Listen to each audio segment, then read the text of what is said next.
Hello everyone, I'm Hunter, and thank you for checking out Unexpected History.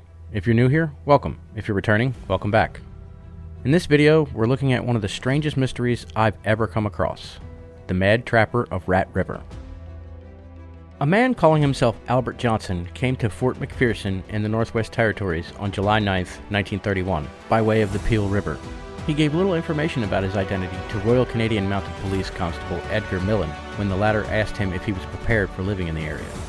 According to Millen, the man had a vague accent that sounded Scandinavian, was generally well kept and clean-shaven, and had plenty of money for supplies.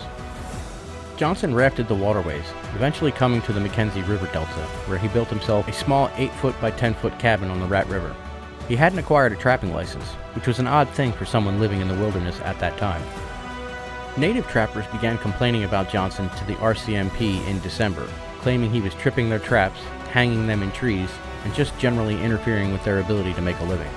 There are differing reports about officers' interactions with Johnson during the investigation into these claims, but more often than not, the RCMP claimed that Johnson used colorful language to tell them to take off and allegedly pointed a firearm at them. On the 26th of December, Alfred King and Joe Bernard, two constables of the Aklavik RCMP detachment, made the 60-mile trek to Johnson's cabin to ask about the trapper's allegations, but the man refused to even acknowledge their presence, let alone talk with them, even going so far as to cover a window as King was looking inside. After multiple attempts to get Johnson to talk with them failed, King and Bernard returned to Aklavik to get a search warrant. 5 days later, King, Bernard, and two other men arrived at Johnson's cabin with that warrant. Again, Johnson refused to talk.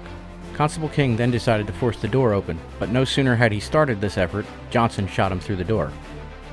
After a short firefight in which nobody else was hurt, King's team returned with him to Aklavik. His wound wasn't life-threatening, and King did recover fairly quickly. Soon after, the decision was made to put together a posse of 9 men and 42 dogs to head back to Johnson's cabin. They fully intended to force the man out of his cabin, and for this reason, the group also brought 20 pounds of dynamite. Once they arrived at Johnson's, after thawing the explosives inside their coats, at least one charge was thrown onto the roof of the cabin. But here's where accounts begin to differ in small but seemingly significant ways. One report said the explosion from the dynamite caused the cabin to collapse, but when the posse tried to rush the debris, Johnson began shooting at them from a dugout under the ruins of the cabin. A dugout is basically a hole dug in the ground which could be used as a fairly primitive shelter for people or animals. The official RCMP report of the incident contradicts this account, at least partially, saying that the dynamite did very minimal damage, but the cabin was destroyed later to prevent Johnson from returning to it.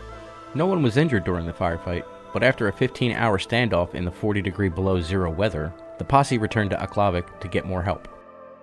Blizzard conditions delayed the return of the now reinforced posse to Johnson's cabin until January 14th, but they found that the man had left the vicinity. They immediately took up a pursuit, and eventually caught up to him a little over 2 weeks later, surrounding him in a dense thicket. Another firefight ensued, during which Johnson shot and killed Constable Edgar Millen, who, if you'll recall, was the first of the Mounties known to have interacted with Johnson. Once again, the posse fell back, and once again, they were reinforced. Among those reinforcements were a number of native trackers from at least 2 nations, as they were better suited to move quickly through the rugged terrain and harsh weather conditions. Johnson, on the other hand, had no intention of sticking around, instead making his way overland for the Yukon. As soon as it became clear what his intentions were, the RCMP attempted to prevent this by blocking the only 2 passes over the Richardson Mountains.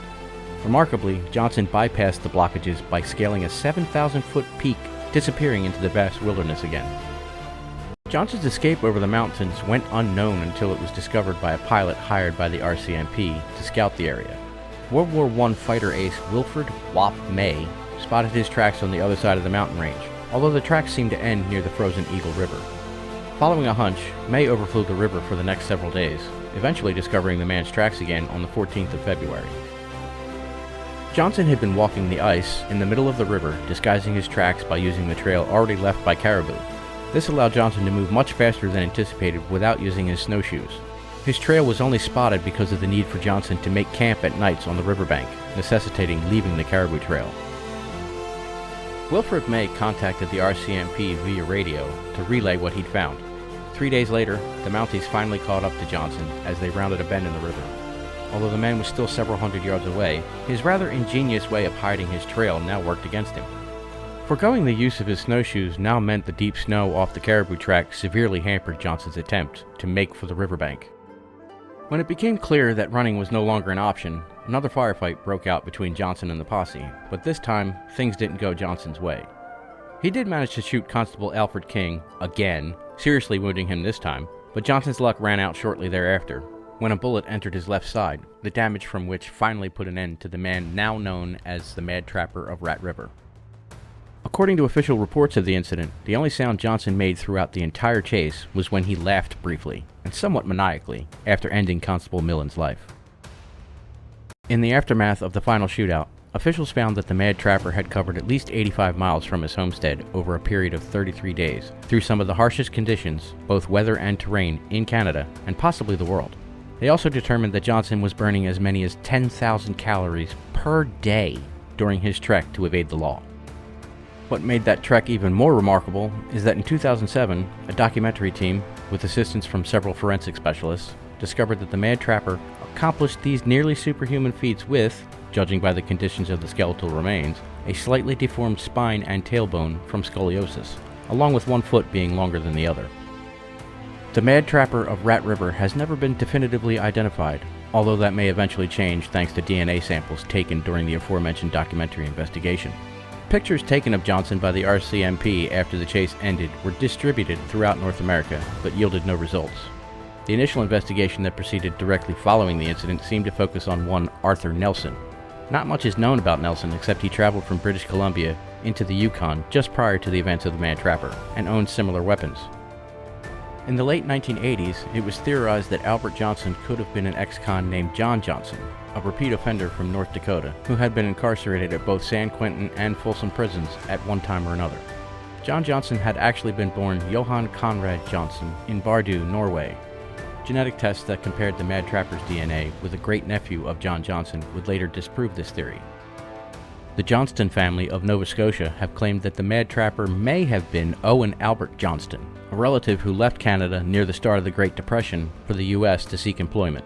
The last contact the family had from Owen Johnston came in the form of a letter mailed from Revelstoke, British Columbia in 1931.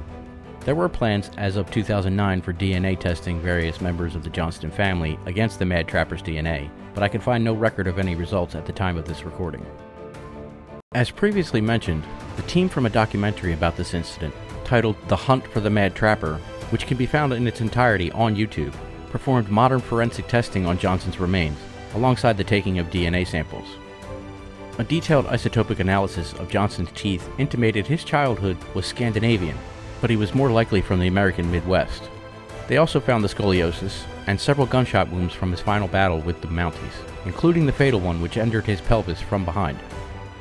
Although his identity still remains a mystery even today, in 2021, Othram Incorporated, a world-renowned forensic genealogy company, traced the Mad Trapper's ancestry to Sweden, eventually linking him to descendants of Britta Svensdotter and Gustaf Magnusson from a number of Swedish towns. Further testing is ongoing. The mystery of the Mad Trapper of Rat River has intrigued me ever since I heard about it several years ago. From his identity, to the month-long chase through some of the most rugged terrain on the planet, during the dead of winter, in an area where temperatures routinely rival some of the coldest places on Earth, to how he managed to stay on the run that long given his medical condition. Even whether he had anything to do with the meddling of the traps that began this entire saga is up for debate. I really hope that, at the very least, his identity is figured out in my lifetime. I'd like to offer a very special thanks to my one and only Patreon supporter, Sue, for helping make this video possible. If you'd like to support the channel, my link tree is in my bio. From there, you can find the links to my Patreon page, my Buy Me a Coffee page, Venmo, and PayPal. Any help would be greatly appreciated. Until next time, I hope your day is pleasantly unexpected.